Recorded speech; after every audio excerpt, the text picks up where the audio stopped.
Hello नमस्कार प्यारे साथियों। एनवीएस लैब अटेंडेंट 2024 की तैयारी कर रहे सभी अभ्यर्थियों का हार्दिक स्वागत है।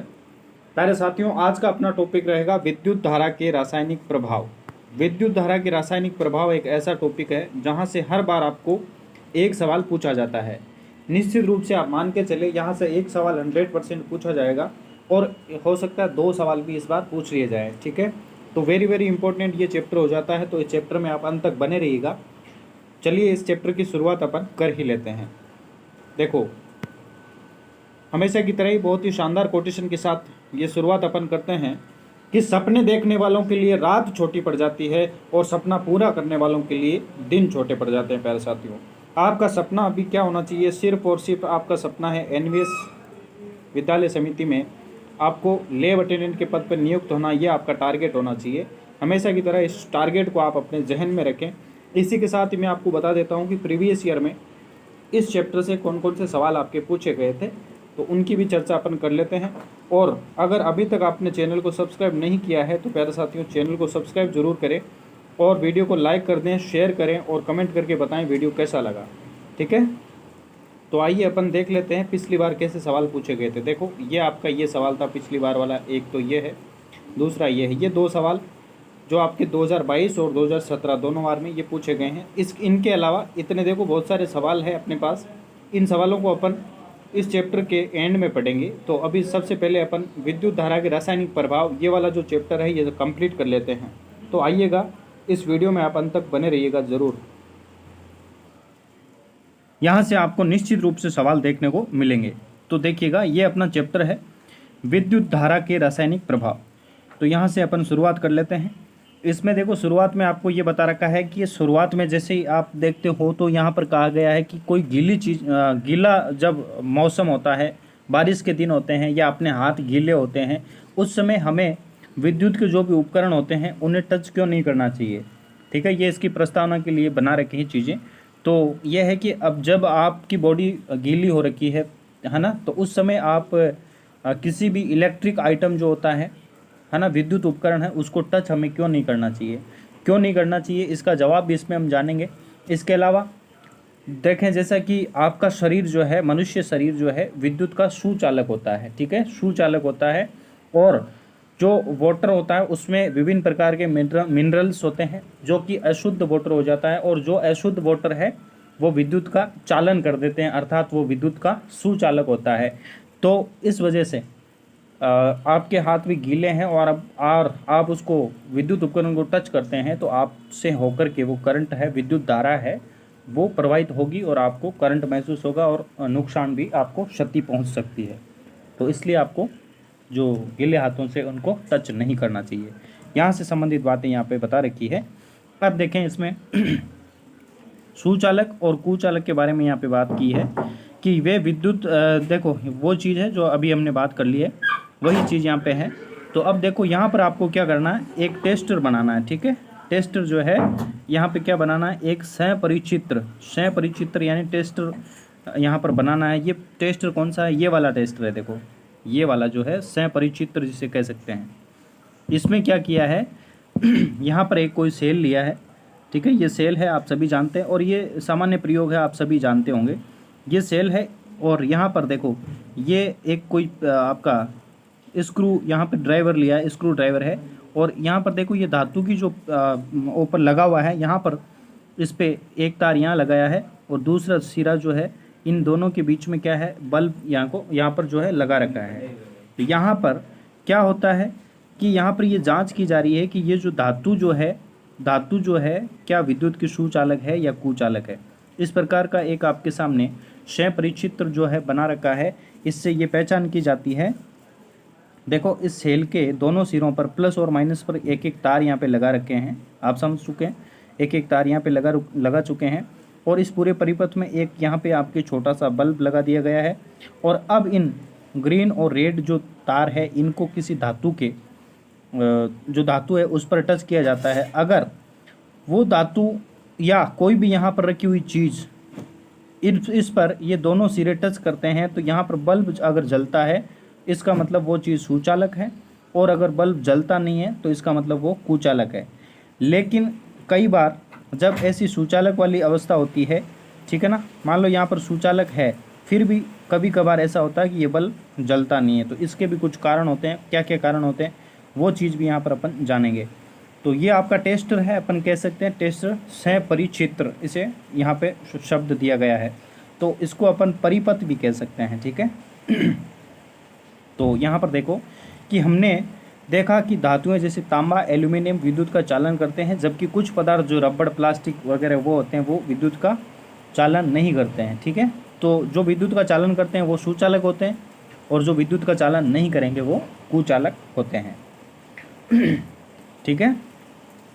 हाँ, तो देखो अभी तक हमने देखा है कि ये जो आपने बनाया था, टेस्टर बनाया था, सहपरिचित्र बनाया था, इससे अभी तक ठोस चीज़ों की अपन ने जांच की थी कि वो क्या है भाई, सुचालक है या कुचालक है। लेकिन अब अपन क्या करेंगे, जो द्रव्य होते हैं, देखो विद्युत धारा के रासायनिक प्रभाव का सीधा सीधा मतलब ही क्या होता है, द्रव्यों की जांच करना, यानी द्रव्य जो है, द्रव्य जो लिक्विड फॉर्म वाली चीज़ें हैं, क्या वो विद्युत के चालक है या नहीं है, तो वो चीज़ है, इसको लेकर के अपना जो चैप्टर है वो रहेगा। तो इसमें क्या है, जो ठोस अवस्था में जांच की थी, लेकिन द्रव्यों में क्या होता है, क्या द्रव्य भी विद्युत का चालन कर सकते हैं या नहीं कर सकते हैं, इससे संबंधित अपन चर्चा कर लेते हैं।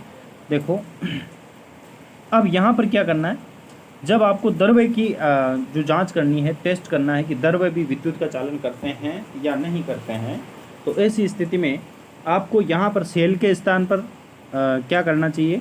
यहाँ पर देखो एक बार कई पहली ने क्या कहा, पहली तथा बूझो, आपको स्मरण कराना चाहते हैं कि हमें प्रयोग करते समय कभी भी मुख्य तार अथवा जनित्र अथवा प्रतिपक यानी इन्वर्टर से विद्युत आपूर्ति जो है वो नहीं करनी चाहिए। यहाँ सुझाए गए क्रियाकलापों में केवल विद्युत सेल का ही उपयोग करना है, ठीक है। ये सावधानी के रूप में बताया है कि आप जो ये बना रहे हो ना, जो परिपथ आप बना रहे हो या टेस्टर जिसे अभी सहपरिचित्र कह रहे हैं, तो उसमें आपको केवल और केवल किसका यूज़ करना भाई, केवल इस सेल का यूज़ यहाँ पे करना है, ठीक है ना। ये आपका सेल है, इसका यूज़ करना है, विद्युत सेल का यूज़ करना है। आपको सीधे लाइट के जो बिजली के जो मेन तार है वहाँ पे यूज़ नहीं करना है। इसके अलावा इन्वर्टर भी आपको यूज़ नहीं करना है, और जनरेटर जो होता है जनरेटर, उसको भी यूज़ नहीं करना है, क्योंकि उससे आपको प्रयोग करते समय जो है हानि हो सकती है। तो ये सेल का यूज़ यहाँ पे करना है, तो ये चीज़ यहाँ पे बता रखी है। अब चलिए अपन देखते हैं कि द्रव्य द्वारा विद्युत का चालन किस प्रकार से किया जाता है, ठीक है।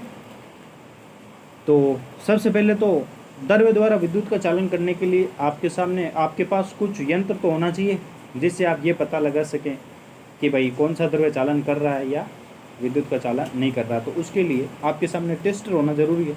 तो टेस्टर कैसे बना सकते हैं, अब ऐसा टेस्टर आपको बनाना पड़ेगा जिससे आप द्रव्यों की जांच करें।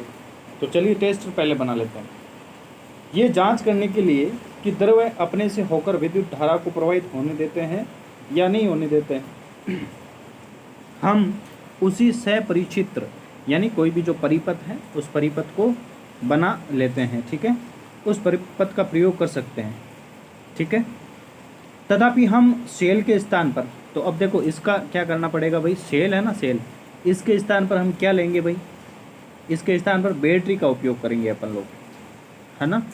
द्रव्यों की टेस्टिंग करने के लिए बैटरी के स्थान, सेल के स्थान पर बैटरी का उपयोग करेंगे। देखो यहाँ पे लिखा हुआ भी होगा, हाँ देखो ये रहा, बैटरी का उपयोग इस पर कर लेंगे, बैटरी का उपयोग करेंगे। और सहपरिचित्र का उपयोग करने से पहले हम ये भी परीक्षण करेंगे कि वह कार्य कर रहा है या नहीं कर रहा है ना। कोई भी चीज़ है, जैसे मान लो ये टेस्टर है, तो इसका सबसे पहले अपन ये तो देखेंगे ना कि ये ठीक तरीके से काम कर रहा है या नहीं कर रहा है, ठीक है। सबसे पहले इसको भी तो देखना पड़ेगा ना कि भाई ठीक तरीके से ये तो काम कर रहा है या नहीं कर रहा है, ठीक है। उसके बाद ही तो ये बता पाएगा और हम दूसरी चीज़ों का पता लगा पाएंगे।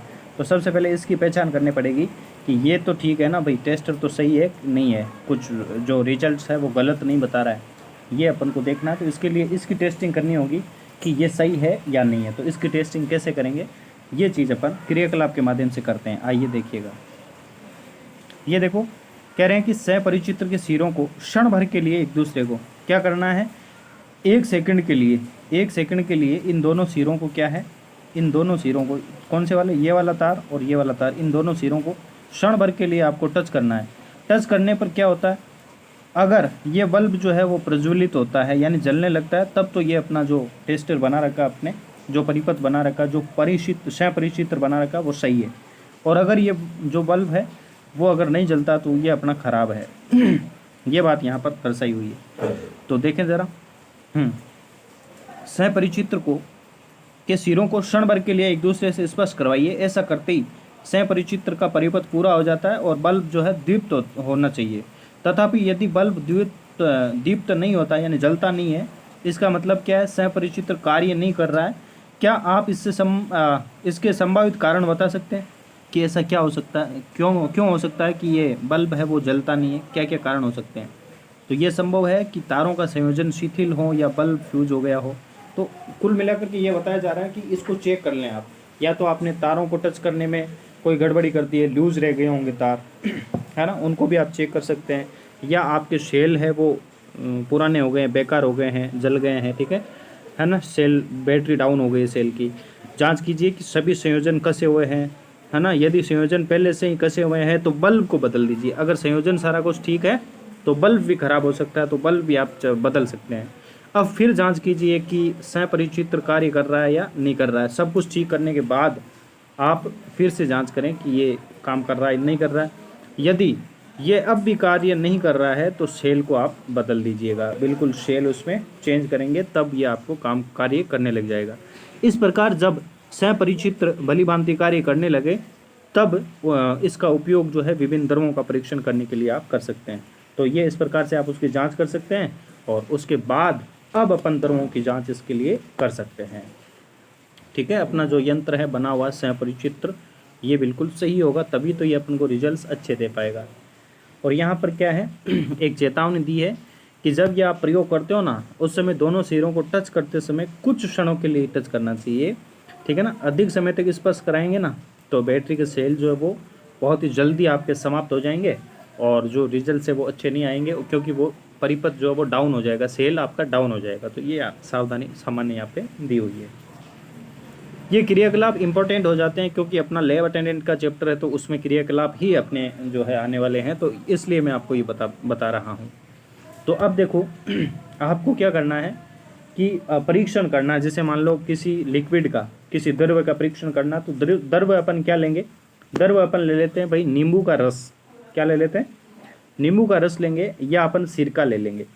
तो सिरके का अपन परीक्षण करते हैं, क्या सिरका या नींबू का रस है वो विद्युत का चालन करता है या नहीं करता है। तो इसके लिए अपन प्रयोग कर लेते हैं। चलिए प्रयोग करते हैं।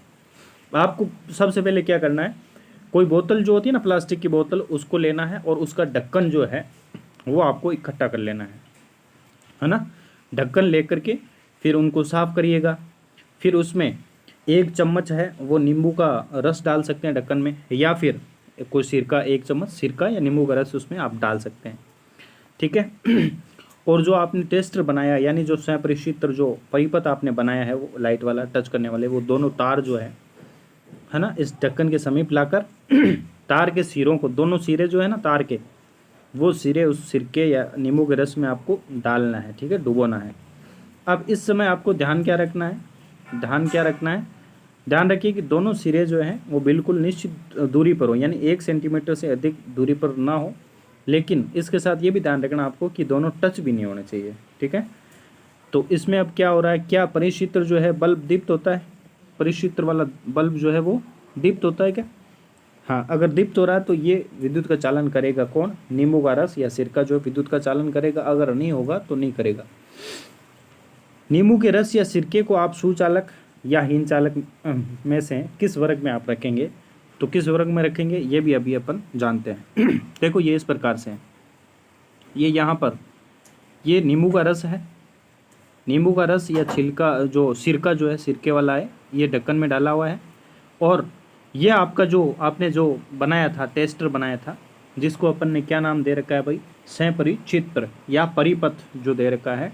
तो इसका ये एक सिर, ये दोनों तार है, इन दोनों तारों को इस निश्चित दूरी पर आपको डुबोना है। और अगर ये डुबोने पर अगर ये बल्ब जलता है तो ये आपके क्या होंगे भाई? विद्युत के चालक होंगे, और नहीं जलता तो ये कुचालक होंगे। तो देखना, जब सहपरिचित्र के दोनों सिरों के बीच का द्रव्य अपने से विद्युत धारा को प्रवाहित होने देता है तो सपरिचित्र का परिपथ पूरा हो जाता है और परिपथ में विद्युत धारा प्रवाहित होती है तथा बल्ब दीप्त हो जाता है।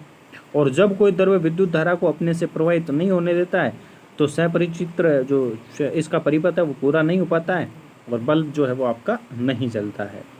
तो ये चीज़ हो गई।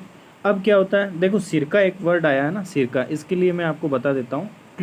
ये जो सिरका है ना, सिरका, सिरका क्या होता है, ये इम्पोर्टेंट शब्द है। सिरका कहाँ पे है, सिरका देखो ये आप ये देख सकते हैं सिरका। और सिरका जो है इसका जो रासायनिक नाम होता है ये होता है एसिटिक एसिड होता है भाई। क्या होता है, एसिटिक एसिड, एसिटिक एसिड कह सकते हो या एसिटिक अम्ल भी इसको कह सकते हो ना, एसिटिक एसिड। सिरका क्या होता है भाई, एसिटिक एसिड होता है। और इसका सूत्र क्या होता है सिरके का, सिरके का सूत्र होता है आपका CH3CH3COOH, ये आपका सिरके का सूत्र होता है। तो ये चीज़ भी आप याद रखेंगे। अब देखो इसके साथ ही अपन ये बात कर लेते हैं। हाँ, तो ये रहा। देखो कभी कभार क्या होता है, द्रव्य चालक होगा ना भाई, द्रव्य चालक है, जैसे मान लो नींबू का रस जो है वो चालक है, लेकिन फिर भी कई बार जो बल्ब होता है ना, इस परिपथ में लगा हुआ जो बल्ब है वो कभी कभार नहीं जलता है। तो इसके बहुत सारे कारण हो सकते हैं। उन्हीं कारणों में से क्या क्या कारण है वो चीज़ अपन समझते हैं। तो कुछ स्थितियों में द्रव्य के चालक होने पर भी संभव हो सकता है कि बल्ब दीप्त ना हो। ठीक है, दीप्त नहीं होगा। तो ऐसा जो है क्रियाकलाप 11.2 में भी हो सकता है, जो अभी अपन ने किया है उस क्रियाकलाप में भी ऐसा हो सकता है कि भाई नींबू के रस में आप तार को डुबोते हो फिर भी बल्ब ना जले, ऐसी स्थिति उत्पन्न हो सकती है। जबकि नींबू का रस क्या है भाई, विद्युत का चालन करता हो लेकिन फिर भी वो बल्ब नहीं जलेगा। तो इसके क्या क्या कारण हो सकते हैं, उन कारणों पर विचार करते हैं। क्या आपको याद है कि बल्ब से विद्युत धारा प्रवाहित होने पर वह दीप्त क्यों होता है? विद्युत धारा के ऊष्मीय प्रभाव के कारण होता है भाई। विद्युत धारा का ऊष्मीय प्रभाव होगा ना, उसके कारण विद्युत का जो फिलामेंट है ना, उसका जो तंतु है ना, बल्ब का जो तंतु होता है, फिलामेंट होता है, वो क्या होता है, उसका ताप क्या होता है, वो उच्च ताप तक क्या हो जाता है भाई, गर्म हो जाता है। उच्च ताप तक क्या हो जाता है, गर्म हो जाता है। और गर्म होने पर ये क्या होगा भाई, दीप्त होगा और जलने लगता है। ठीक है, जलने लग जाता है, तो जलने लग जाता है। ठीक है, तथापि यदि परिपथ में विद्युत धारा दुर्बल है, और अगर परिपथ में विद्युत धारा दुर्बल होगी ना प्यारे साथियों, विद्युत धारा बिल्कुल कम आ रही हो ना, तब तंतु पर्याप्त गर्म नहीं हो पाएगा, और गर्म नहीं होगा तो वो क्या भाई, जलेगा नहीं, दीप्त नहीं होगा, तो जलेगा नहीं। तो आप ये जानना चाहेंगे कि किसी परिपथ में विद्युत धारा दुर्बल कब होती है भाई? दुर्बल कब होगी, जब आपका या तो सेल डाउन हो जाएगा, ठीक है, या फिर कोई पदार्थ है वो विद्युत का चालन कर सकता है। देखो यद्यपि कोई पदार्थ विद्युत का चालन कर सकता है, परंतु ये संभव है कि वह धातु की भांति आसानी से विद्युत का चालन न कर पाता हो, जिसके कारण सपरिचित्र का परिपथ तो पूरा हो जाता है, लेकिन फिर भी इसमें प्रवाहित विद्युत धारा बल्ब को दीप्त करने के लिए दुर्बल हो सकती है। समझ रहे हो भाई? जो जरूरी नहीं है कि ठोसों की तरह ही जो द्रव्य जो होते हैं वो भी विद्युत का चालन करेंगे, और जो है जो बल्ब होता है वो आपका दीप्त 100% दीप्त हो, ऐसा नहीं भी हो सकता है। ठीक है, तो ये चीज़ है, क्योंकि विद्युत धारा दुर्बल जब होगी ना, तब वो आपका बल्ब है वो जलेगा ही नहीं। तो आइए अब अपन इसको भी जलाएंगे कि जब विद्युत धारा दुर्बल हो ना, तब अपन क्या करें ताकि जो आपका उस परिपथ में लगा हुआ जो बल्ब है वो जले। तो इसके लिए अपन छोटा बल्ब ले सकते हैं। ठीक है ना, बल्ब छोटा लेंगे ताकि कम विद्युत धारा आएगी, तब भी वो प्रज्वलित या आपके दीप्त हो सके, वो जल सके। ठीक है ना, यानी ऊष्मा जो आपका विद्युत उत्पन्न कर सके। तो इसके लिए भी प्रयोग अपन कर ही लेते हैं। तो क्या हम कोई ऐसा अन्य परिचित्र बना सकते हैं जो दुर्बल धारा को भी नाप सके या संसूचित कर सके? बिल्कुल बना सकते हैं, आइए बनाते हैं। एक अन्य सपरिचित्र बनाने के लिए आप विद्युत धारा के किसी अन्य प्रभाव का प्रयोग करेंगे। किस प्रभाव का प्रयोग करेंगे आप सभी जान चुके होंगे। इसके लिए हम चुंबकीय प्रभाव, विद्युत धारा का चुंबकीय प्रभाव है, इसको उपयोग में लेना पड़ेगा। तो आपको याद है कि विद्युत धारा के चुंबकीय प्रभाव उत्पन्न करती है, विद्युत धारा जो है चुंबकीय प्रभाव भी उत्पन्न करती है, बिल्कुल करती है। जब किसी तार में विद्युत धारा प्रवाहित होती है तो उसके पास रखी चुंबकीय सुई पर क्या प्रभाव पड़ता है, वो विक्षेपित होती है भाई। तो विद्युत धारा के बहुत दुर्बल होने पर भी भाई, विद्युत धारा दुर्बल होंगी ना, बहुत दुर्बल होंगी ना, तब भी ये चुंबकीय जो सुई है ना, वो क्या दिखा सकती है, विक्षेप वो है दिखा देगी भाई। जब विद्युत धारा दुर्बल होगी ना, तब चुंबकीय जो सुई है वो अपना संसूचक है वो प्रदर्शित करेगी, विक्षेपित हो जाएगी, जिससे हम पता लगा सकते हैं कि जो पदार्थ है, जो द्रव्य है, वो विद्युत का चालन कर रहा है या नहीं कर रहा है। तो आइए अब अपन जानते हैं कि विद्युत धारा का जो चुंबकीय प्रभाव है उसको अपन यूज करके एक अपना नया टेस्ट या सहपरिचित्र यानी कि परिपथ कैसा बना सकते हैं या नहीं बना सकते हैं। तो बना सकते हैं, तो किस प्रकार से इसको बनाया जाता है ये अपन समझ लेते हैं। लेकिन उससे पहले ये देखिएगा कि चित्र 11.2 यानी वो पिछला जो चित्र था, कौन सा, जो नींबू या सिरके में जो डाला हुआ था है ना, उसमें जो दोनों सिरे उसमें डाले थे, उसमें अगर उसमें सहपरिचित्र में विद्युत बल्ब के स्थान पर आप क्या लगा सकते हैं भाई, एलईडी का प्रयोग आप कर सकते हैं। किसका, एलईडी का प्रयोग, क्योंकि एलईडी जो है वो आपके बल्ब की तुलना में उसकी जो देखना अभी क्या है उपयोग कर सकते हैं, वो दुर्बल विद्युत धारा है, प्रवाहित होने पर भी वो दीप्त हो जाएगी। ठीक है ना भाई, विद्युत धारा अगर कम भी रहेगी ना, दुर्बल रहेगी, तब भी वो एलईडी क्या है वो आपके दीप्त हो जाएगी और हमें इसका पता लग जाएगा, और जो टेस्ट है अपना वो अपन करने में सफल हो पाएंगे। एक शब्द यहाँ पे आया एलईडी, तो एलईडी के बारे में आप जान लीजिएगा। एलईडी जो है इसकी फुल फॉर्म क्या होती है, एलईडी हिंदी में तो होता है प्रकाश उत्सर्जक डायोड, इंग्लिश में इसको कहते हैं light, LIGHT, light emitting test diode, light emitting EMITTING emitting diode. ठीक है ना, डायोड DIODE कह सकते हैं ना, लाइट इमिटिंग डायोड इसको कहा जाता है। तो इसका उपयोग अपन कर सकते हैं। और देखो एलईडी जो है ना, इसके साथ दो तार जुड़े हुए होते हैं। एलईडी है ना, ये रहा एलईडी, आप चित्र के माध्यम से देख सकते हैं। तो यहाँ पर जो है दो तार जुड़े हुए हैं, और इन तारों को देखें, एक तो लंबा है और एक आपका छोटा है। तो लंबा जो तार है वो आपका धन सिरा होता है, धन सिरे से जोड़ें, और जो छोटा जो तार है उसको ऋण सिरे से आपको जोड़ना है। तो सदैव यही चीज़ है, यहाँ पर लिखा हुआ है कि इसके लंबे तार को सदैव बैटरी के धन टर्मिनल से आप जोड़ सकते हैं, और छोटे को ऋण से आपको जोड़ना है। तो ये चीज़ आप ध्यान में रखें, ये इस प्रकार से छोटा बल्ब उपयोग कर सकते हैं। अब आइए देखते हैं कि चुंबकीय जो अपना है, इसके अनुसार चुंबकीय प्रभाव के अनुसार कैसे अपन प्रयोग कर सकते हैं। देखो, इसके लिए माचिस की एक खाली आपको डिबिया लेनी है, और उसकी जो अंदर वाली ट्रे लेनी है जिसमें तीलियाँ रखी होती है, तीलियों को बाहर निकाल के फिर वो ट्रे लेनी है आपको, और उस ट्रे पर इस प्रकार से आपको तार के फेरे लगा देने हैं, फेरे, है ना। फिर क्या करना है, इसका एक सिरा खुला छोड़ देना है, और दूसरा सिरा जो है वो आपको बैटरी से टच होते हुए इसको टच कर देना है। ठीक है, और इन दोनों सिरों के मध्य जो है, आपके दोनों सिरों को बैटरी से आपको टच कर देना, दूसरा वाला सिरा भी बैटरी से टच करना है, और इनको देखो, ये स्वतंत्र सिरे यहाँ पे लटका देने हैं, दो स्वतंत्र सिरे, इधर से भी ये स्वतंत्र लटक गया, और ये वाला जो सिरा है ये भी इसको बैटरी से होते हुए ये आपको अलग अलग आपको लटका देने हैं। और अब यहाँ पे क्या करना है, यहाँ पर इन दोनों फेरों के बीच में ये आपको चुंबकीय आपको जो घड़ी होती है उसको आपको रख देना है। अब इसका प्रयोग आप नींबू के रस में आप डालेंगे इसको, इन दोनों जो सिरे हैं, इन दोनों सिरों को नींबू का रस या जो आपका विनेगर जो आपका सिरका होता है उसमें आप जैसे ही डालेंगे तो क्या होगा, तो इन दोनों सिरों को जब नींबू के रस में आप डालोगे तो इस जो चुंबकीय सुई जो है ना, इसमें विक्षेप उत्पन्न हो जाएगा। क्या उत्पन्न हो जाएगा, विक्षेप ये दिखाएगी, जिससे हम पता कर सकते हैं कि जो पदार्थ है वो आपका विद्युत का चालन कर रहा है या नहीं कर रहा है। अगर ये विक्षेपित होती है तब तो वो चालक होंगे, और नहीं विक्षेपित होती है तो वो कुचालक होते हैं। इस चीज़ का आप ध्यान रखें। तो ये चीज़ इस पूरे के पूरे क्रियाकलाप में बता रखी है।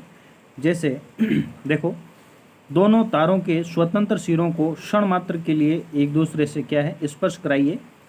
चुंबकीय सुई को तुरंत विक्षेप दिखाना चाहिए। आपका तार के दो स्वतंत्र सिरों वाला परिक्षेत्र तैयार है। वो तैयार हो गया। अब देखो परीक्षण कैसे करते हैं।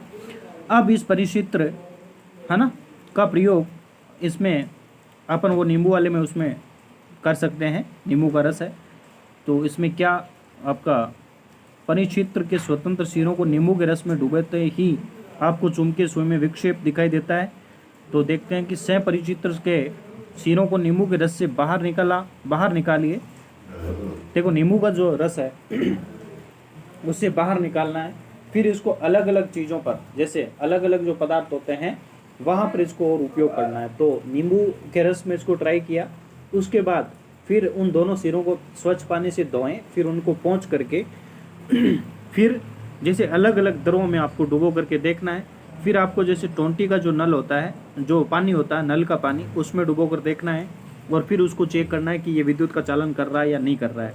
फिर उसके बाद वनस्पति तेल, फिर दूध, फिर शहद, इन सभी चीज़ों के साथ इसका जो है आपको परीक्षण करना है और यहाँ पर देखना है कि किस किस में विद्युत का उत्पन्न जो है चालन होता है और किन पदार्थों में विद्युत का चालन नहीं होता है। तो ये चीज़ आप देख सकते हैं, है ना। उसके बाद यहाँ पर एक सारणी दी गई है कि ये प्रयोग करके आप बताएंगे कि जो है नींबू का रस आपका क्या है, विद्युत का चालन यहाँ पे करेगा, है ना। विक्षेप उत्पन्न होगा इसमें। चुंबकीय जो है चुंबक घड़ी जो है, चुंबकीय घड़ी, इसमें विक्षेप उत्पन्न हो जाएगा और ये विद्युत का चालन करेगा। और नींबू का रस जो है विद्युत का बहुत अच्छा चालक है, इससे ये सिद्ध हो जाएगा। उसके अलावा सिरका भी इसका चालन करता है। टोंटी का नल भी करेगा। वनस्पति तेल नहीं करेगा। दूध, शहद, इनमें भी आप देख सकते हैं दूध और शहद आपके नहीं करेंगे, ठीक है। इसके अलावा देखो आप अलग अलग जो चीज़ें हैं यहाँ पे लिख कर सकते हैं। तो सारणी जो है इसमें हम देखते हैं कि कुछ द्रव्य विद्युत के सुचालक हैं तथा कुछ हीन चालक है। हीन चालक का मतलब क्या होता है भाई? हीन चालक का मतलब है कुचालक। कुचालक अपन कह सकते हैं, कुचालक। अब देखो नेक्स्ट अपन बात कर लेते हैं। हाँ, ये पहली क्या कह रही है इसके बारे में सुनते हैं कि जब परिक्षेत्र है ना, ये जो आपका टेस्टर जिसे कह सकते हैं, परिक्षेत्र क्षेत्र के स्वतंत्र सिरे एक दूसरे को नहीं छूते हैं तो संभव है कि उनके बीच में वायु हो। पहले क्यों ज्ञात है कि वायु विद्युत की हीन चालक है, परंतु उसने ये भी पढ़ा है कि तड़ित के समय यानी आकाशीय बिजली होती है उसके समय वायु से विद्युत धारा प्रवाहित हो जाती है।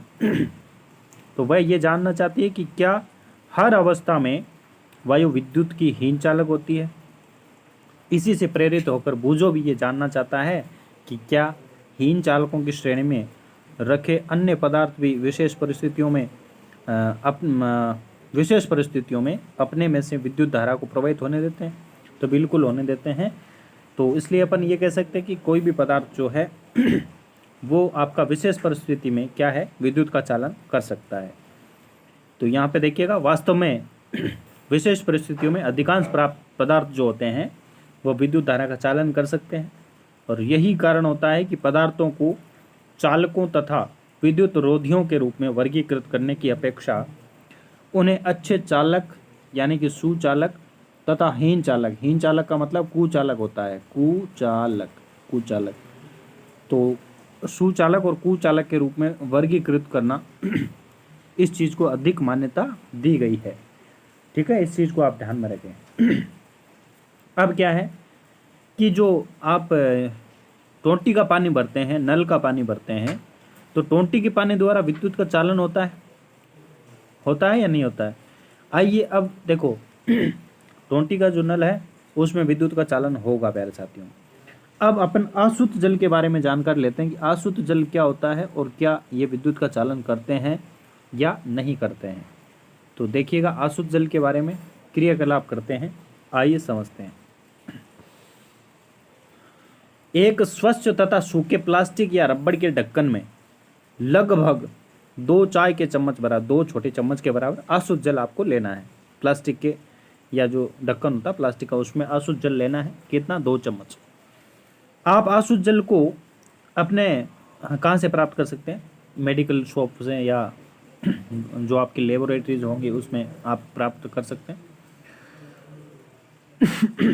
सपरिचित्र जो आपका उपयोग करके इसका देखिए अशुद्ध जल का आपको यूज करना है, मतलब इसका टेस्ट करना है कि ये होता है या नहीं होता है। तो आप क्या करेंगे?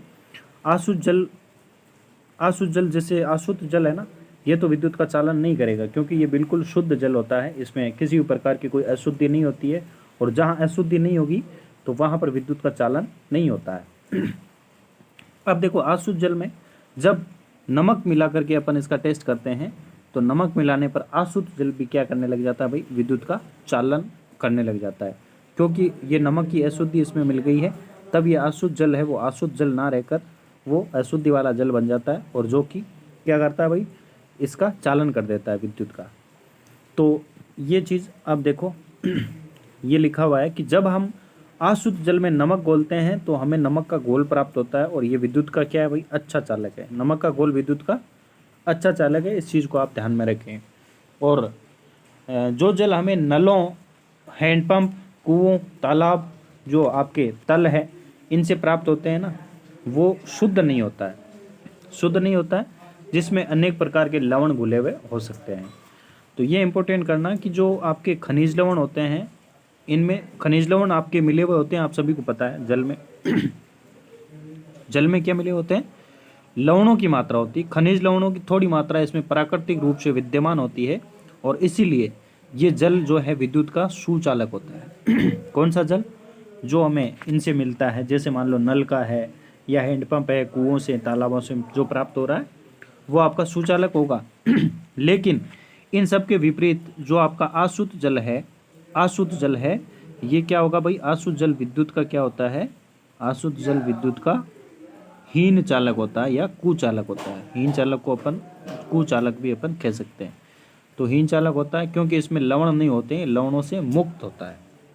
तो ये अशुद्ध जल का कंसेप्ट, अशुद्ध जल का कॉन्सेप्ट रहा।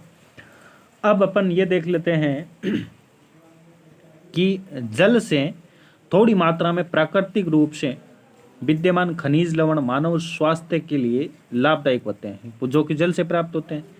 परंतु ये लवण जल को चालक बना देते हैं। लवणों की मात्रा होने के कारण जल चालक बन जाता है, और इसीलिए देखो हमें विद्युत साधित्र यानी विद्युत के जो भी उपकरण हैं, इनका उपयोग कभी भी गीले हाथों से अथवा गीले फर्श पर खड़े होकर के नहीं करना चाहिए, क्योंकि ये विद्युत के चालक होते हैं और इससे हमें करंट लग सकता है और नुकसान हो सकता है। और मनुष्य की बॉडी जो है वो भी विद्युत का चालन करती है। मनुष्य का शरीर जो है वो भी विद्युत का अच्छा चालक होता है। तो हमने देखा कि जब साधारण लवण को अशुद्ध जल में घोला जाता है तो ये उसे अच्छा चालक बना देता है। तो वे पदार्थ कौन से अन्य पदार्थ हैं जो अशुद्ध जल में घुलने पर इसे चालक बना देते हैं? इनका भी अपन पता लगा सकते हैं। बहुत सारी, जैसे कोई भी अशुद्धि उसमें मिलाओगे ना, तो आप क्या कर सकते हैं भाई? अशुद्ध जल को भी अशुद्ध हो जाएगा, और अशुद्ध जल जो है विद्युत का चालन कर देगा।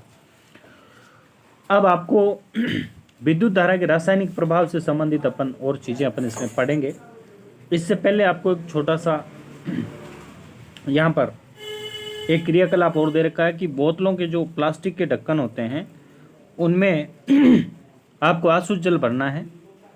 ठीक है, ये रहा अशुद्ध जल।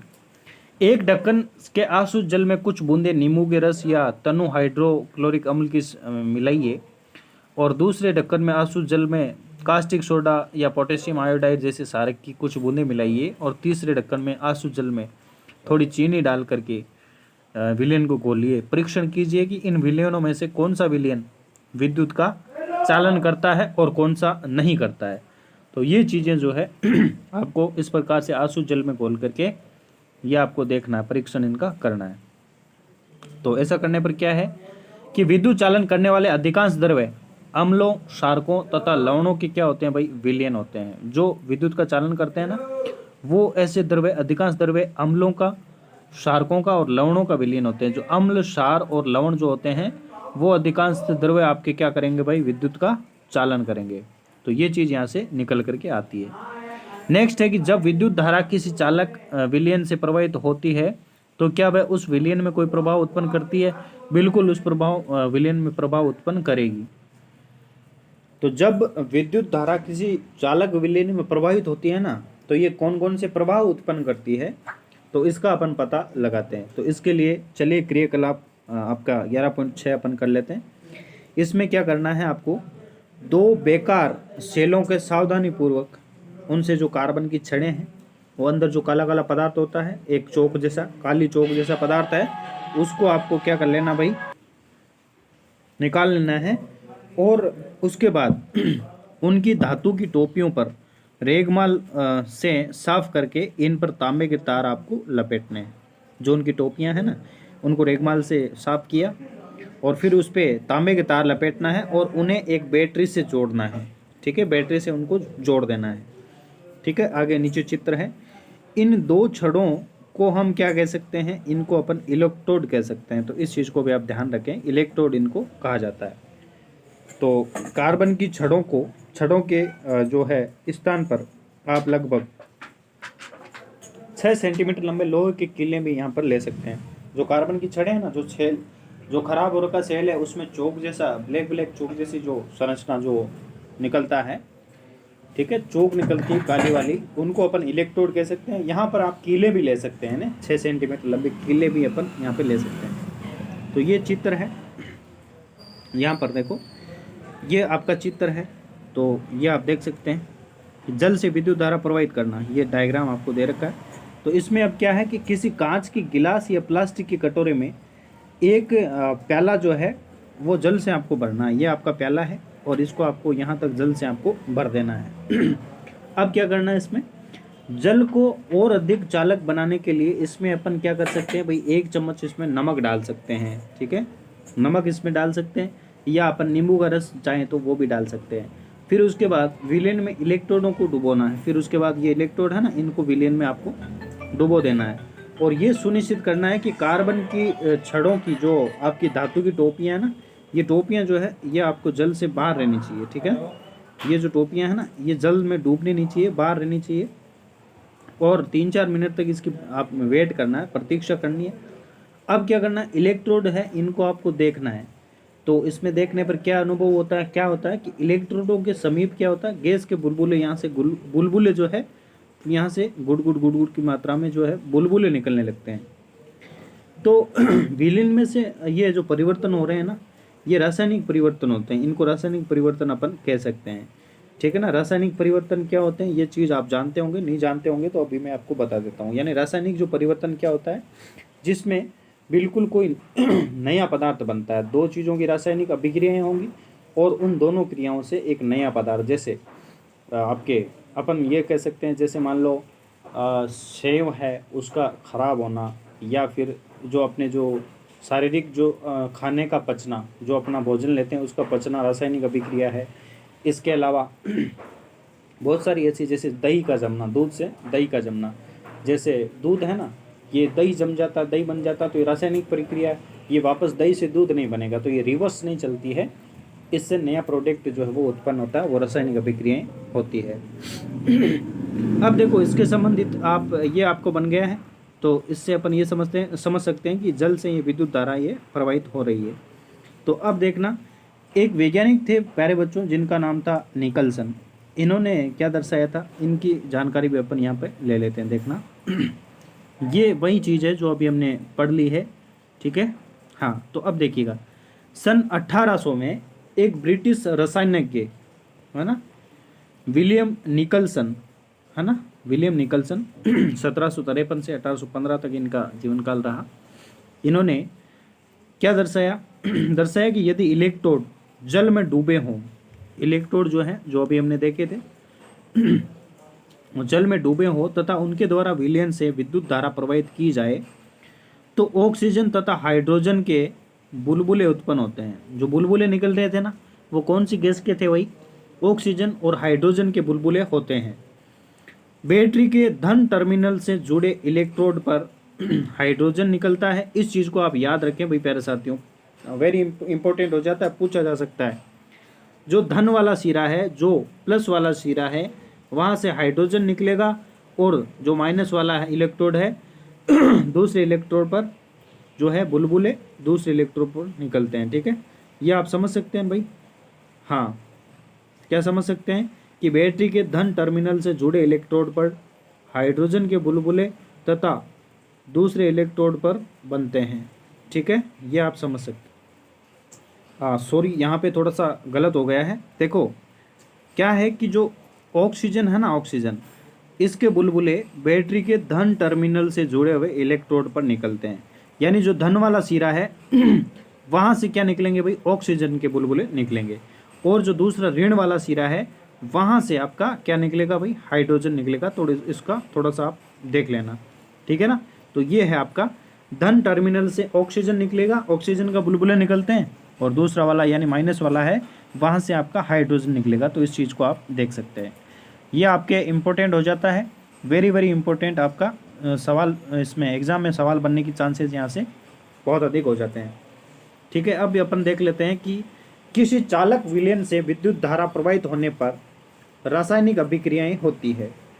इनके फलस्वरूप इलेक्ट्रोडों पर गैस के बुलबुले बन सकते हैं। इलेक्ट्रोडों पर धातु के निक्षेप देखे जा सकते हैं, धातु के निक्षेप देखे जा सकते हैं। विलयनों के रंग में परिवर्तन भी हो सकते हैं। और ये अभिक्रिया रासायनिक अभिक्रिया उपयोग किए जाने वाले विलयन तथा इलेक्ट्रोडों पर निर्भर करती है। ये विद्युत धारा के कुछ रासायनिक प्रभाव होते हैं। ठीक है, ये विद्युत धारा के रासायनिक प्रभाव अपन ने देख लिए हैं। अब देखो यहाँ पर अपन एक जो है एक चीज़ परीक्षण और कर लेते हैं, आलू का परीक्षण करते हैं। क्या आलू जो होता है या अन्य जो सब्जियां होती है क्या वो भी विद्युत का चालन कर सकती है क्या? तो ये बूझो का एक सवाल है। बूझो ने यह परीक्षण करने का निश्चय किया कि क्या वह कुछ फल और वनस्पतियां भी विद्युत का चालन करती है या नहीं। तो उसने एक आलू को 2 बराबर भागों में बांटा और बांटने के बाद यानी 2 टुकड़े आलू के 2 टुकड़े किए, और 2 टुकड़े करने के बाद क्या है, तांबे के तार को इसमें प्रवेश किया। जो सहपरिचित्र था ना, अपना परिपथ बना हुआ था, कौन सा, ये वाला परिपथ है। इसमें आलू के अंदर इन दोनों तारों को क्या है, अंदर प्रवेश करा दिया। ठीक है, आलू के अंदर इनको गड़ा दिया, दोनों सिरों को। अब जैसे ये परीक्षण कर रहा था ना, इस समय क्या हुआ, इसकी जो मम्मी है, इसकी मम्मी ने आवाज़ लगाई कि बेटा क्या कर रहे हो, इधर आना, कोई काम है, दूसरा काम इनको दे दिया गया। तो ये अचानक से उसकी मम्मी के पास जाता है और ये आलू के परीक्षण को भूल जाता है ना। तो ये दोनों तार इसमें छोड़े हुए रह जाते हैं, इसमें आलू में गड़े हुए रह जाते हैं। तो जब ये वापस आकर देखता है ना जब ये वापस आकर देखता है तो ये देखता है कि इस आलू में यहाँ पर नीला नीला सा धब्बा उत्पन्न हो जाता है, यहाँ पे नीला हरा धब्बा बन जाता है। तो उसने देखा कि ये नीला हरा धब्बा क्यों बन गया।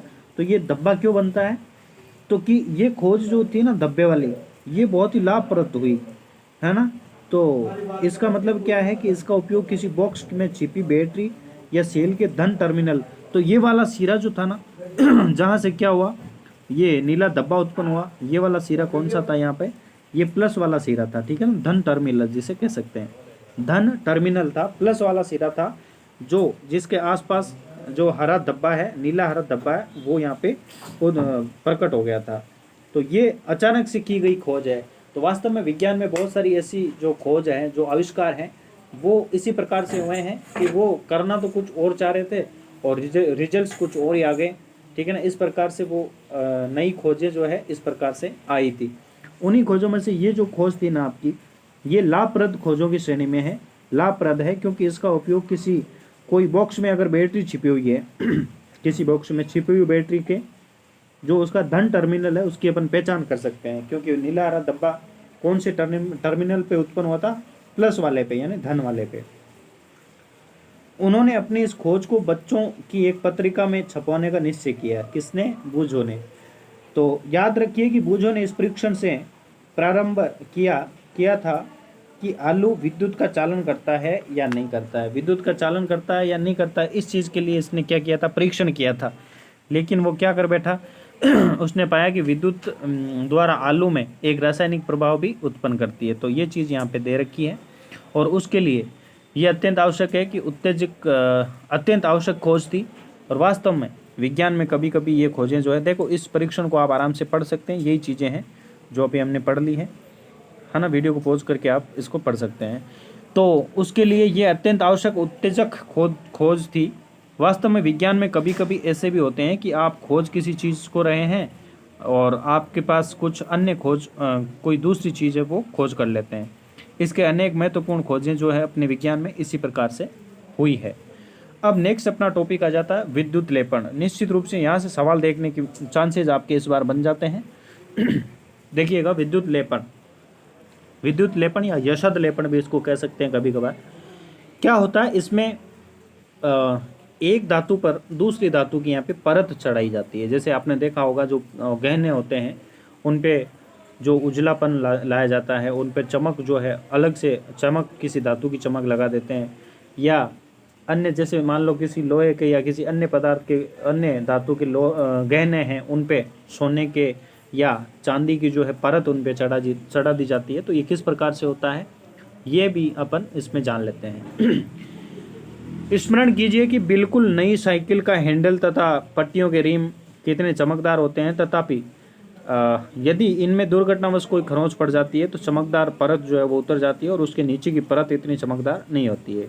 और आपने कुछ महिलाओं के आभूषण भी देखे होंगे जो देखने में सोने के प्रतीत होते हैं, लेकिन लगातार उपयोग में इनकी सोने की जो परत है वो उतर जाती है और नीचे चांदी की या अन्य धातु की जो परत है वो आपको दिखाई देने लगती है। तो ये चीज़ सामान्य उदाहरण है जो दैनिक जीवन में आपको देखने को मिलते हैं। इन दोनों ही परिस्थितियों में एक धातु के ऊपर दूसरी धातु की क्या चढ़ी होती है, परत जो है वो चढ़ी हुई होती है।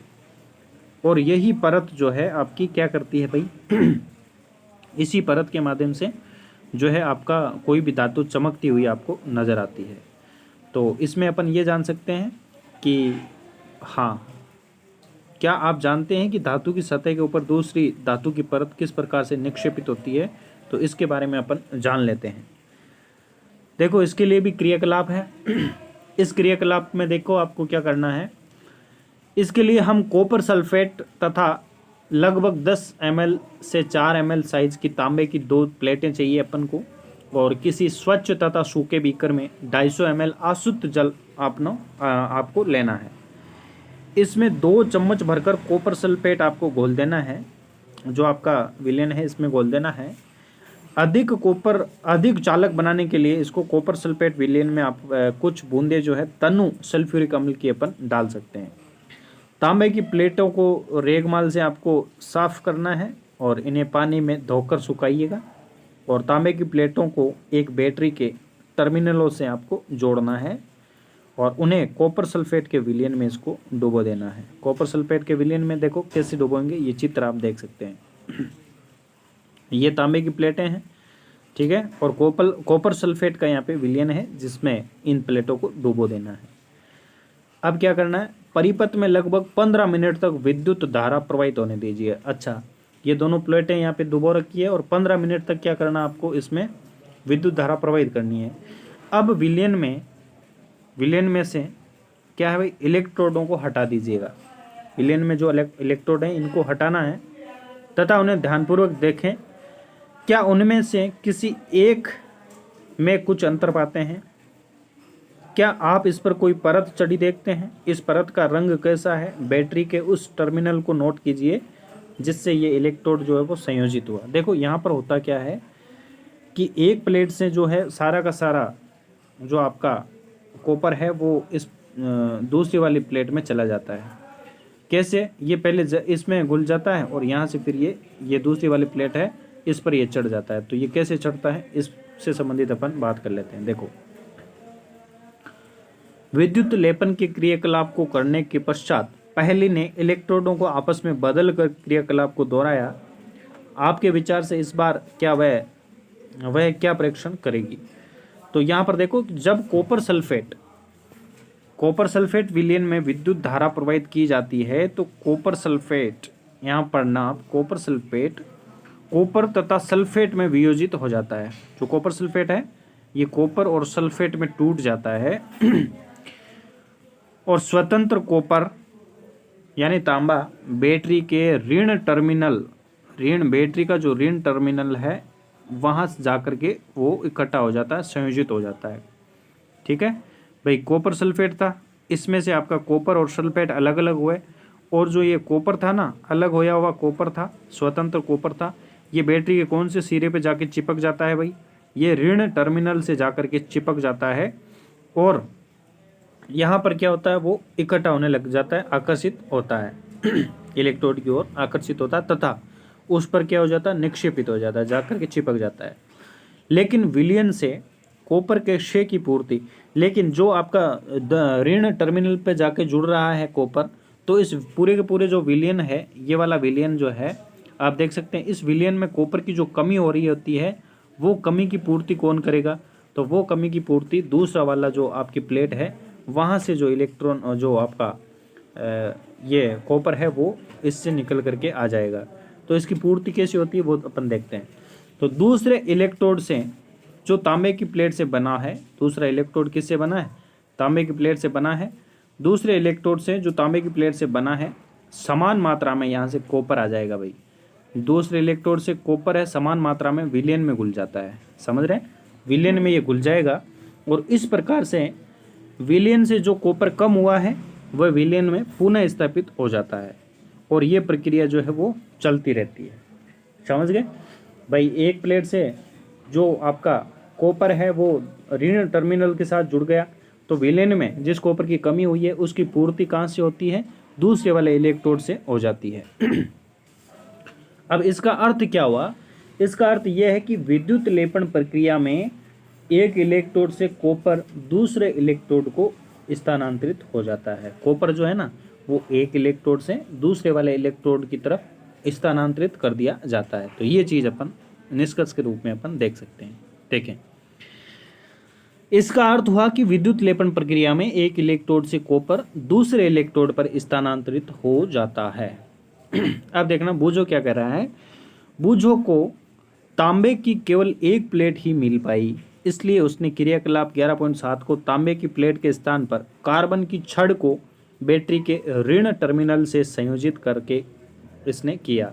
उसे कार्बन की छड़ पर तांबे की परत चटाने में सफलता प्राप्त हो गई, बिल्कुल होगी, क्योंकि ऋण टर्मिनल पे वो संयोजित हो जाता है। तो अब देखना, विद्युत द्वारा किसी पदार्थ पर, यह विद्युत लेपन की परिभाषा है, इंपॉर्टेंट करना इसको, विद्युत द्वारा किसी पदार्थ पर किसी वांछित धातु की परत निक्षेपित करने की प्रक्रिया को विद्युत लेपन या यशद लेपन कहा जाता है।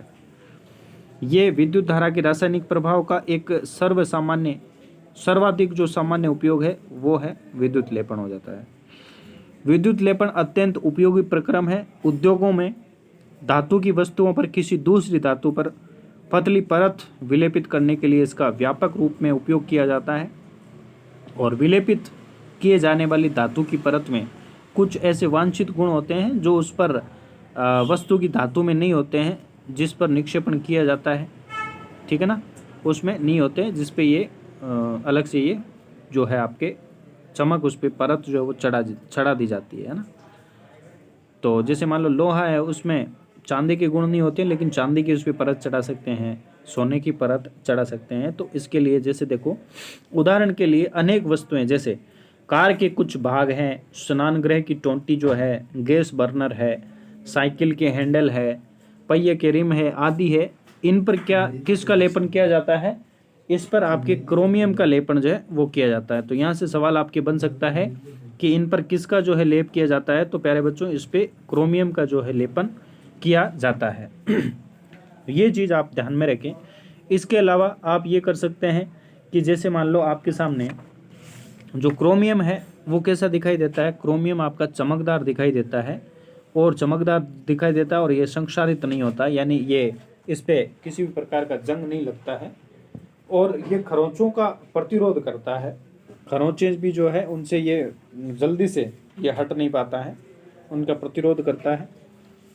तथा क्रोमियम महंगा है, क्रोमियम क्या भाई महंगा है, और महंगा है तथा किसी पूरी वस्तु को अगर आप क्रोमियम से बनाओगे तो वो आपके लिए जो है ज़्यादा खर्चा आपके आएगा और वो संभव नहीं हो पाएगा, आर्थिक दृष्टि से व्यावहारिक नहीं होता है। इसलिए वस्तु को किसी सस्ती धातु से बनाया जाता है, वस्तु को किसी सस्ती धातु से, लोहे से बना लेंगे, और उस पर किसकी परत चढ़ा देंगे, क्रोमियम की परत उस पर चढ़ा देंगे तो इससे क्या होगा, इससे केवल क्रोमियम की परत ही निक्षेपित कर दी जाती है। ठीक है, तो ये चीज़ है। और ऐसी चीज़ क्या होती है, आभूषण बनाने वाले जो सस्ती धातुएं होती हैं, सस्ती धातुओं पर चांदी और सोने के विद्युत लेपन उस पर कर देते हैं, जिनसे सस्ती वस्तुओं पे चांदी या सोने के जो परत है वो चढ़ा करके उन्हें बिल्कुल सोने या चांदी जैसे आभूषण बना सकते हैं, जो कि देखने में कैसे लगते हैं, जो कि देखने में सोने या चांदी के ही प्रतीत होते हैं, लेकिन वास्तव में ये कैसे होते हैं,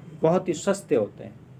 जो टीवी सीरियल्स वगैरह होती है, मूवीज़ वगैरह होती है, उनमें जो एक्ट्रेस होती है, जो महिलाएं होती है, महिला कलाकार, वो अधिकांशतः ऐसे ही गहनों का उपयोग करती है। तो ये चीज़ उम्मीद करता हूँ आप सभी समझ गए होंगे। तो आइए आपको कुछ विलेपित वस्तुएं हैं वो मैं आपको चित्र के माध्यम से दिखा देता हूँ। देखिएगा, ये आपके चित्र हैं। देखो, ये जो है ये आपके विलेपित चित्र है, जो इन पे क्रोमियम के जो है परत यहाँ पे चढ़ाई गई है। जैसे गाड़ी है ना, ये मोटरसाइकिल वाला जो आपका देख सकते हो इसमें मटर गार्ड है। ठीक है, इसके अलावा ये वाले जो चीज़ें हैं, ट्रे, गिलास, साइकिल का हैंडल है, ये सारी चीज़ें विद्युत लेपित वस्तुएं आपके सामने है। अब अपन बात करते हैं कि खाद्य भंडारों के लिए जो खाद्य पदार्थ होते हैं उनको एकत्रित करने के लिए, उनको स्टोर करने के लिए उपयोग किए जाने वाले टिन के डब्बों में लोहे के ऊपर टिन का विद्युत लेपन किया जाता है। इंपॉर्टेंट करना, जो खाद्य सामग्री स्टोर की जाती है ना, उनके लिए यूज किए जाने वाले जो टिन के डब्बे होते हैं ना वो वास्तव में टिन के नहीं होते हैं, वो लोहे के डिब्बे होते हैं जिन पर टिन का विद्युत लेपन यहाँ पे किया जाता है। डब्बों में लोहे के ऊपर टिन का विद्युत लेपन किया जाता है। टिन लोहे से कम क्रियाशील है। इंपोर्टेंट करना, इंपोर्टेंट कर लेना, टिन जो है वो लोहे से क्या होता है भाई, कम क्रियाशील होता है। इस प्रकार खाद्य पदार्थ लोहे के संपर्क में नहीं आते हैं और ख़राब होने से बच जाते हैं। तो ये इंपॉर्टेंट चीज़ आपके सामने हो जाती है। नेक्स्ट है पुलों, जो पुल होते हैं, पुल, ब्रिज, पुलों तथा स्वचालित वाहनों को प्रबल बनाने के लिए लोहे का उपयोग किया जाता है। तथापि लोहे में संक्षारित होने तथा जंग लगने की प्रवृत्ति होती है। लोहा जो है ना, उसमें गैल्वेनाइजेशन होता है, यानी जंग लगता है। तो लोहे में जंग लगने की प्रक्रिया को गैल्वेनाइजेशन कहा जाता है। तो जंग लगने की प्रवृत्ति होती है, अतः इसे संक्षारण तथा जंग लगने से बचाने के लिए लोहे पर किसका परत चढ़ाते हैं भाई, ये इंपॉर्टेंट कर लेना। निश्चित रूप से ये पूछा जा सकता है। उस पर जिंक की परत जो है वो चढ़ाई जाती है, जिंक की परत चढ़ाई जाती है, जिससे कि इस पर जंग ना लगे। जंग लगने से बचाने के लिए लोहे पर किसकी परत चढ़ाई जाती है, तो प्यारे साथियों इसका आंसर हो जाएगा जिंक की परत चढ़ाई जाती है। तो अब ये देखते हैं यहाँ पर इंपॉर्टेंट बात यहाँ पर है कि विद्युत लेपन कारखानों में उपयोग किए जा चुके विलयनों का निपटारा किया जाना भी एक मुख्य समस्या है। यह एक प्रदूषणकारी अपशिष्ट होता है तथा पर्यावरण संरक्षण के लिए इस प्रकार के प्रदूषकों का निपटारे के लिए विशिष्ट दिशा निर्देश दिए गए हैं। इसका निपटारा करना भी एक समस्या है, तो इसके दिशा निर्देश जो दिया हुआ है उसके अनुसार किसी भी कंपनी को ये इसका निपटारा करना चाहिए। तो ये थे आपके विद्युत धारा के रासायनिक प्रभाव से संबंधित अपना चैप्टर था। अब अपन जानते हैं कि इसके जो चैप्टर के सवाल है वो अपन देख लेते हैं। ये आपने क्या सीखा, ये आपको पढ़ना है, वीडियो को पॉज करके आराम से, क्योंकि ये पूरे पाठ का सार होता है। तो चलिए अपन ये 4 सवाल ले लेते हैं, खाली स्थान वाले, है ना, रिक्त स्थानों की पूर्ति कीजिएगा। मैं उम्मीद करता हूँ आप सभी इसका जवाब देंगे। विद्युत चालन करने वाले अधिकांश द्रव्य क्या क्या होते हैं, अधिकांश द्रव्य क्या क्या होते हैं, विद्युत का चालन कौन कौन से द्रव्य करते हैं। विद्युत का चालन करेंगे भाई अम्ल करेगा, बिल्कुल बिल्कुल आप सही सोच रहे हैं, बिल्कुल। एक तो अम्ल करेगा, एक सार जो होगा ना, क्षारक कह सकते हैं, अम्ल, क्षार और लवण, ये जो चीज़ें हैं ये विद्युत का क्या करते हैं भाई, चालन करते हैं। नेक्स्ट आ जाता है किसी विलयन से विद्युत धारा प्रवाहित होने पर प्रभाव उत्पन्न होता है। कौन सा उत्पन्न होगा, यही तो चैप्टर का नाम है। विद्युत धारा के रासायनिक प्रभाव उत्पन्न होते हैं। रासायनिक जो प्रभाव है वो आपके यहाँ पर उत्पन्न होते हैं। नेक्स्ट आपके सामने आता है सी जो है, यदि कॉपर सल्फेट विलयन से विद्युत धारा प्रवाहित की जाए तो कॉपर सल्फेट जो या कॉपर जो है बैटरी के कौन से टर्मिनल से संयोजित होता है, बताइएगा कौन से टर्मिनल पे जाकर के वो चिपक जाता है। तो आप सभी को पता है वो आपके ऋण टर्मिनल यानी नेगेटिव चार्ज पे जाके जुड़ता है, ऋण टर्मिनल से जाकर जुड़ जाता है। इसी प्रकार से नेक्स्ट आपके सामने सवाल आता है कि विद्युत धारा द्वारा किसी पदार्थ पर वांछित धातु की परत निक्षेपित करने की प्रक्रिया को क्या कहते हैं, जो अभी हमने लास्ट में पढ़ा था, विद्युत लेपन कहते हैं। इसको क्या कहते हैं भाई, विद्युत लेपन। विद्युत लेपन इसको कहा जाता है, जो कि एक बहुत ही इम्पोर्टेंट ये प्रक्रिया होती है। ठीक है, रासायनिक जो आपका विद्युत का रासायनिक प्रभाव की महत्वपूर्ण प्रक्रिया यही होती है, विद्युत लेपन। तो इस प्रकार से हमने इस चैप्टर के सवाल भी देखे। अब आइए प्रीवियस ईयर वाले सवाल देखते हैं और कुछ अन्य संभावित प्रश्न हैं वो देख लेते हैं, चलिएगा। तो प्यारे साथियों, अभी तक आपने चैनल को सब्सक्राइब नहीं किया है तो प्यारे साथियों, अगर वीडियो वास्तव में अच्छा लग रहा है तो चैनल को आप सब्सक्राइब जरूर करें और वीडियो को लाइक करें। आप जितने लोग इसको देख रहे हैं बिल्कुल आप लाइक कर दें और चैनल को सब्सक्राइब जरूर करें और कमेंट करके बताएं कि कैसा लगा वीडियो। ठीक है, तो आपके सामने सबसे पहला आपका सवाल ये रहा। सबसे पहला सवाल है और ये आपका NVS 2022 में पूछा हुआ आपका सवाल है। ठीक है ना, NVS 2022 में ये सवाल आपसे पूछा गया था। देखिए कितना सिंपल सवाल आपसे पूछा गया है। इनमें से कौन सा विद्युत का कुचालक है? विद्युत का कुचालक आपको यहाँ पर बताना है। कुचालक आप समझ रहे हैं, हीन चालक। क्या विनेगर? विनेगर विद्युत का चालक है? बिल्कुल विनेगर है, क्योंकि हमने अभी पढ़ा था कि अम्ल, क्षार और जो लवण है वो विद्युत के चालक होते हैं। यहाँ पर पूछा कुचालक, तो ये तो नहीं होगा, विनेगर तो जो है नहीं होगा। दूसरा आपका लवण मिश्रित नल का जल, ये आ गया लवण, आपका क्षार हो गया ना, भाई लवण से युक्त है तो वो तो बिल्कुल आपका सुचालक होगा, विनेगर भी सुचालक होगा। और तीसरा क्या है आपका शुद्ध जल। शुद्ध जल का मतलब क्या है भाई, वो आपका कौन सा जल है, आपका कौन सा जल है बताइएगा। और डी क्या, दूध जो है ये विद्युत का क्या कर देगा, चालन कर देगा। तो इसमें क्या होगा, देखो शुद्ध जल या अशुद्ध जल, ये अशुद्ध जल जो होता है ना ये विद्युत का चालन नहीं करता है। अशुद्ध जल जो है ये बिल्कुल विद्युत का कुचालक है। तो यहाँ पर राइट आंसर आपका क्या हो जाएगा प्यारे साथियों, राइट आंसर रहेगा आपका शुद्ध जल जो है विद्युत का चालन नहीं करता, तो ये कुचालक हो जाएगा। नेक्स्ट आपके सामने प्रश्न आता है। ये सवाल है आपका NVS लैब अटेंडेंट 2017-18 में जो हुआ था। ठीक है, 2017-18 में जो आपको पेपर हुआ था उसमें ये पूछा गया था। बिल्कुल सिंपल सवाल पूछे जाते हैं प्यारे साथियों। आपको सारे के सारे सवाल कक्षा 8 के NCERT में से देखने को मिलेंगे, तो निश्चित रूप से आप यकीन मानिए सारे के सारे सवाल यहीं से आएंगे। आपके 50+ सवाल जो है इसी बुक से आपको देखने को मिलेंगे, तो निश्चित रूप से आप यकीन मानिए। फिर से देखिएगा ये सवाल, इलेक्ट्रोलाइसिस के दौरान दिए गए समाधानों में से कौन सा समाधान बंद सर्किट में अपने आसपास रखे चुंबकीय सुई को विक्षेपित नहीं करेगा। यानी कि फिर से ये क्या पूछा, कुचालक के बारे में। अगर चुंबकीय सुई विक्षेपित होती है तो वो चालक होगा और विक्षेपित नहीं होती है तो वो कुचालक होती है। तो कुचालक के बारे में फिर से यहाँ पूछा है। और देखो 17 में भी कुचालक के बारे में पूछा है और 22 में भी कुचालक के बारे में। तो यहाँ से हो सकता है इस बार आपको सुचालक पूछ ले, या जो आपका जो आपका विद्युत लेपन वाला वहाँ से पूछ ले। ठीक है ना, तो यहाँ से भी आपसे पूछे जा सकते हैं। तो इसका राइट आंसर क्या हो जाएगा, देखो सिरका है ये विद्युत का चालन करता है, नींबू का रस भी करेगा, देखा था ना अपन ने, सिरका या नींबू का रस। और सल्फ्यूरिक एसिड का घोल है ये भी विद्युत का चालन करेगा। लेकिन चुंबकीय सुई विक्षेपित नहीं होगी, विद्युत का चालन कौन नहीं करेगा, शुगर जो है, चीनी का घोल है, ये विद्युत का चालन जो है आपके सामने नहीं करेगा। तो इसका राइट आंसर आपका क्या हो जाएगा, ऑप्शन ए जो है इसका राइट आंसर रहेगा। तो ये चीज़ आप समझ चुके हैं। तो ये 2 सवाल आपके निश्चित रूप से यही पूछे गए थे और इतने सिंपल सवाल भी इस बार आपसे पूछे जाएंगे। कौन कौन से सवाल बन सकते हैं यहाँ से संबंधित, इन सवालों से संबंधित बात करते हैं। देखो कारण और निष्कर्ष, कथन और निष्कर्ष से संबंधित भी सवाल यहाँ से पूछ लिए जा सकते हैं। आपको ट्रेंड इस बार ये चल रहा है।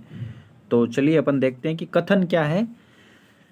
कथन कह रहा है कि खाद्य पदार्थों के भंडारण में उपयोग किए जाने वाले टिन के डिब्बों में लोहे के ऊपर टिन का विद्युत लेपन किया जाता है। तो बिल्कुल सही बात है, वो टिन के डिब्बे होते हैं उनमें क्या होता है भाई, लोहे के ऊपर टिन का विद्युत लेपन यहाँ पे किया जाता है। तो बिल्कुल सही बात है। ठीक है, और कारण क्या दिया रखा है इस पर कि टिन लोहे से कम क्रियाशील है, टिन जो है लोहे से कम क्रियाशील है, तो दो ये ठीक है, दोनों बातें ठीक है। कारण ठीक है, ये जो आपका कथन बिल्कुल सही है, और कारण जो है कथन की सटीक व्याख्या कर रहा है। तो ऑप्शन क्या है, पहला ऑप्शन। इसमें प्रश्न क्या है कि आपको नीचे दिए गए कूट का प्रयोग करके सही उत्तर का चयन आपको करना है। तो सही उत्तर क्या है इसका, कि ए और आर दोनों सही हैं, और आर ए का सही स्पष्टीकरण है, तो बिल्कुल आपका ए आपका सही आंसर हो जाएगा। नेक्स्ट आपके सामने आता है, ये इसकी आप चाहें तो व्याख्या पढ़ सकते हैं, ये वही चीज़ है जो अपने अभी बुक में पढ़ी है, वही चीज़ है, ठीक है। या आप वीडियो को पॉज करके पढ़ सकते हैं। नेक्स्ट आपके सामने दूसरा सवाल, कि पुलों तथा स्वचालित वाहनों को प्रबल बनाने के लिए उपयोग में लाए गए लोहे में संक्षारित होने तथा जंग लगने का क्या रहता है भाई, प्रवृत्ति होती है। तो ये तो एक कथन, और इसका निष्कर्ष क्या है, संक्षारण तथा जंग लगने से बचाने के लिए लोहे पर विद्युत लेपन द्वारा जिंक की परत जो है वो निक्षेपित की जाती है। तो बिल्कुल सही बात है ये। देखो यहाँ पर ये बातें तो सही है, लेकिन क्या हो रहा है कि संक्षारण तथा जंग लगने से बचाने के लिए लोहे पर विद्युत लेपन द्वारा जिंक की परत जो है वो निक्षेपित की जाती है। क्यों की जाती है, क्योंकि लोहा है वो संक्षारित होता है, यानी जंग लगता है। तो ये चीज़ है, ये जो इसका कारण जो है ये इसका कथन बन रहा है, यानी ये इसकी व्याख्या कर रहा है कारण। तो यहाँ पर ये इसका सही व्याख्या ये नहीं कर पा रहा है कारण, क्योंकि ये तो ये कह रहा है कि पुलों तथा शौचालित वाहनों को प्रबल बनाने के लिए उपयोग में लाए गए लोहे में संक्षारित होने तथा जंग लगने की प्रवृत्ति होती है, ये प्रवृत्ति होती है, और इस प्रवृत्ति होती है ना संक्षारण की, तो जंग लगने से बचाने के लिए क्या करते हैं, इस पे जिंक की परत चढ़ाते हैं। तो इसका आंसर क्या हो जाएगा, सही उत्तर आपको चयन करना है। तो ए और आर दोनों सही है, परंतु आर इसका सही स्पष्टीकरण नहीं है। तो सही क्यों नहीं है, क्योंकि ये जो है आपके सामने जो है इसका कारण जो है, अगर ये इसका कारण होता ना, कथन और कारण ये एक दूसरे के इंटरचेंज होते, यानी यहाँ पे ये होता कारण होता और कारण कथन के रूप में आता, तो ये दोनों आपके सही हो जाते हैं। तो ये इसकी व्याख्या कर रहा है, ये जो है कारण जो है इसकी कथन की व्याख्या कर रहा है यहाँ पे, क्योंकि ये बता रहा है कि संक्षारण तथा जंग लगने से बचाने के लिए लोहे पर विद्युत का लेपन किया जाता है। संक्षारण से बचाने के लिए जिंक का लेपन करते हैं, और ये बता रहा है कि संक्षारित होने की प्रवृत्ति होती है, तो इस प्रवृत्ति को कम करने के लिए ही तो जिंक आपके जो है लगाया जाता है। तो इसका देखो ये राइट आंसर बी है। इसको आप वीडियो को पॉज करके आराम से इसको पढ़ सकते हैं, ठीक है। नेक्स्ट देखो, हाँ, और देखो ये क्रोमियम की जो है ये भी आपसे पूछा जा सकता है कि साइकिल का हैंडल है, पहिए की रिम है, इस पे किसका लेपन किया जाता है, तो क्रोमियम का लेपन यहाँ पे किया जाता है, ये चीज़ आप याद रखें।